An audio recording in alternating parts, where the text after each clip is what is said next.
Right, 1, 2, 3, just testing, 1, 2, 3, going live.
Right there, let me just turn that down. Yeah, if you're watching or you can hear it. I'm just doing some practice autos on the Cabri. It's going to be the next video I do, and for some reason, if I'm not in VR, I always cock up autos on this Cabri. I just can't get that last few feet dead right. I got the VR headset on the old Oculus and get it right every single go. So I thought I'd do a bit of practice, and why not go live in the meanwhile and might entertain somebody. So we're in the Cabri, we're at Shoreham. I have it set so that when I press the button on the joystick it cuts the fuel off, which seems a more natural way of entering the autos, but just really trying to get that last few feet in the flat screen mode is so difficult. So drop the collective, there we go, forward speed. Yeah, it's that whole thing about the 3D headset, you know, actually giving you that perception of depth. It just works, and when I go back onto the flat screen like I am at the moment, I always seem to put on it too early, so I've left it a bit late there. And yeah, do you know, I might actually get this one. Oh, a bit bumpy, but not too bad. So yeah, just really a matter of practicing each time, getting ready to do the next video so I don't make a complete twat of myself really. Thought I'd do a few, and I've been messing around with the OBS and that new NVENC Encoder, and I thought it might as well give it a try and see what it looks like afterwards. So again with this one, get it up to about 1,000 feet. I don't know if you fly the Cabri, but if you hear that choppy noise, just pull back a bit. You're overdoing it a bit too much. And I tend to go about 1,000, 1,500 feet. Start to get a bit of forward. I'll actually add a couple of clicks of forward trim to try and keep that forward momentum going. And then as we come over the green runway, cut the engine and drop the collective, and let's see how this one goes. A lot left pedal needed at the moment.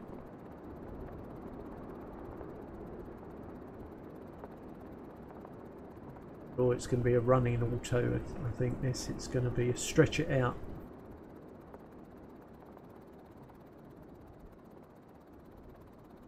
Oh, a bit too much.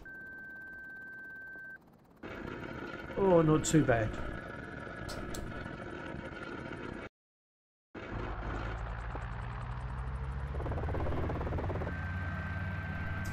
Ah, right, okay, yeah, well, I mean, at the moment there's so much going on about these, you know, the new graphics cards. I've got a 1080, and, you know, I've been more than pleased with it. It's been really good, but as the scenery's got better and better, it's really starting to tax. I've overclocked my PC to 4.7 gig, and I've overclocked the card as well.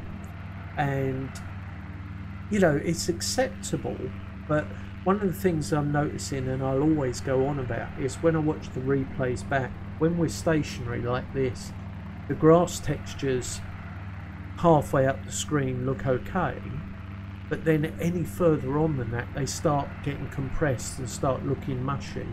So I've been playing around a lot with the OBS software, hoping to improve that, and I think I'm making headway. I've got a pretty good broadband connection, but you know, the better the graphics card you can get, it just takes all the work off the processor, especially in the new NVIDIA, because of this new encoder they've got.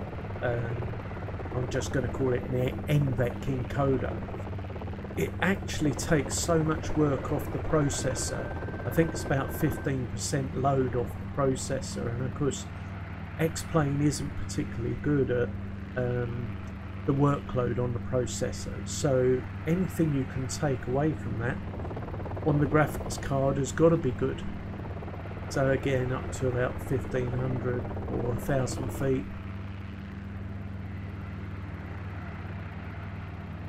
Get it back. Not really worried where I'm going to land at the moment. I just really want to practice the descents.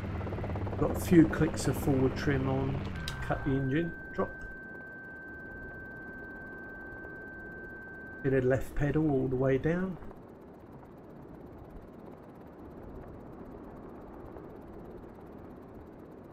So let's pull it up a bit earlier this time. Trying to lose some of that forward speed that I had on the last one.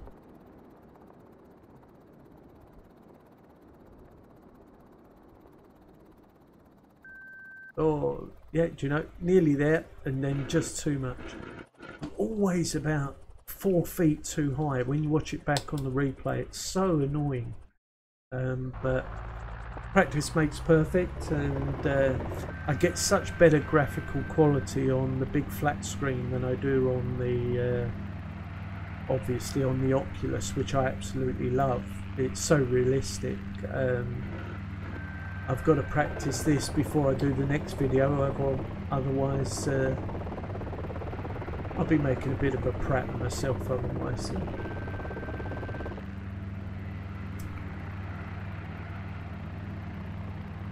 Well, I wish you luck with your computer build. I hope it all works out well, but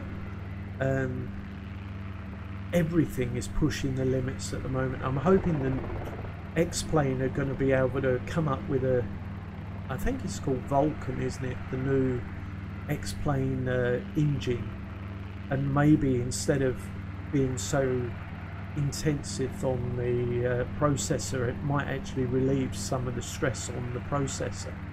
Because at the moment, to get anything that looks reasonable, you've really got to push the limits on everything you've got.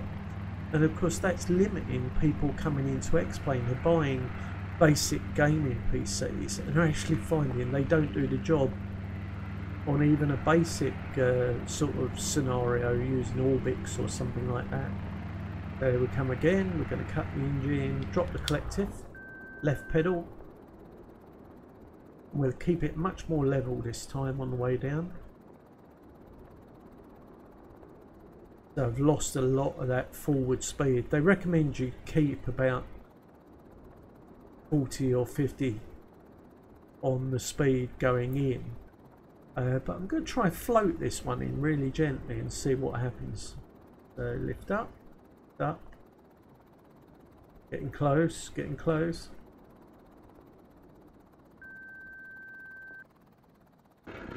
Oh, do you know what? That's probably one of the best ones I've done. That's when you should call it quits.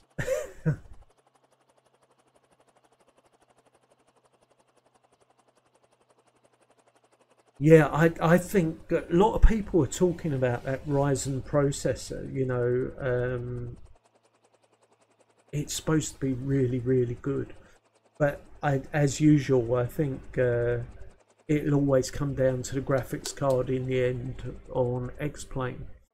And you know, I've done every trick in the book there is. I'm running the Lazo or whatever it is program in the background, so it optimizes the cores and everything. Well, as you've heard, I've overclocked the PC. And do you know what? One of the strange things, I'll stay on the ground for this bit, is when I was overclocking the PC, I did every test under the book that you could do on normal gaming PCs, and it passed everything when I overclocked it. And then I ran X-Plane and it crashed every time, because X-Plane, by the look of it, is so dependent on a single core process compared to many games that run multi-core. So I think this new version of X-Plane is going to run on more cores, which will ease the burden, but obviously the more RAM, the better the graphics card you've got, the better the enjoyment overall. And also later on, if you go down the Oculus route, which, you know, I can highly recommend, I played DCS as well as X-Plane. The Huey in DCS using the Oculus headset is just outstanding. It's just absolutely spot on. Where at the moment you have to pull every trick out of the book to get the VR headset to work at a good frame rate with X-Plane. They just really haven't cracked that yet. It's so dependent on processor speed and graphics card. So again, I'll do a few more of these and then I'll call it quits. I just logged on after walking the dog and thought, I know I better practice a few before I do tomorrow's video. And as usual, I always waffle on. I haven't used the word amazing quite so often this evening, but that's because I normally get these autos on the flat screen wrong so often. There we go. So we call it round, drop the collective, cut the fuel off. There we go. And it's a bit floaty, so not much forward speed. Bit of left pedal, keeping it down. We'll try and get it on the runway if we can. Pull the nose up. Try and kill some of that forward speed off. Don't panic, as they say.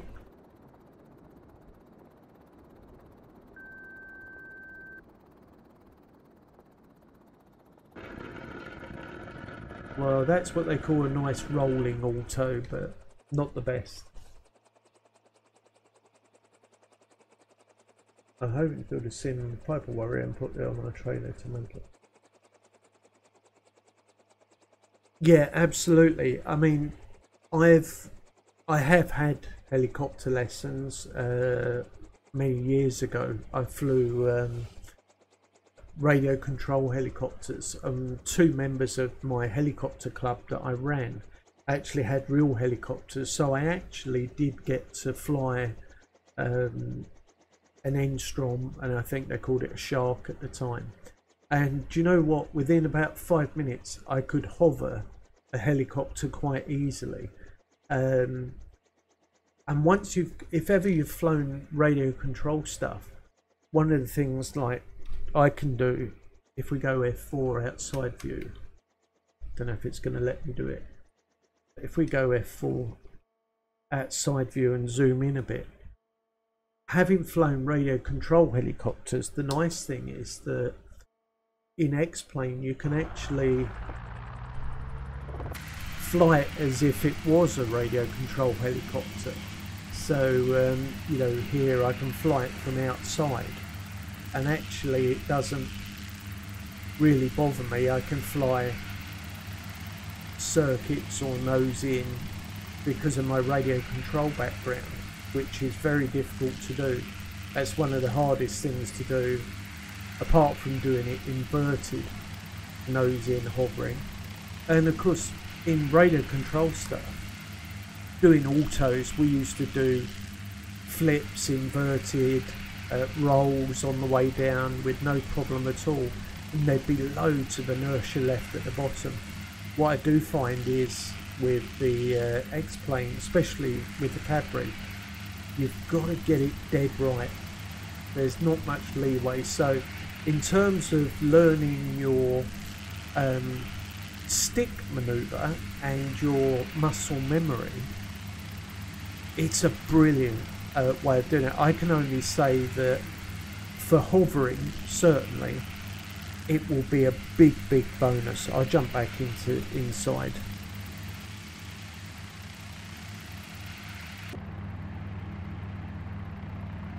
Get the chat window back up again.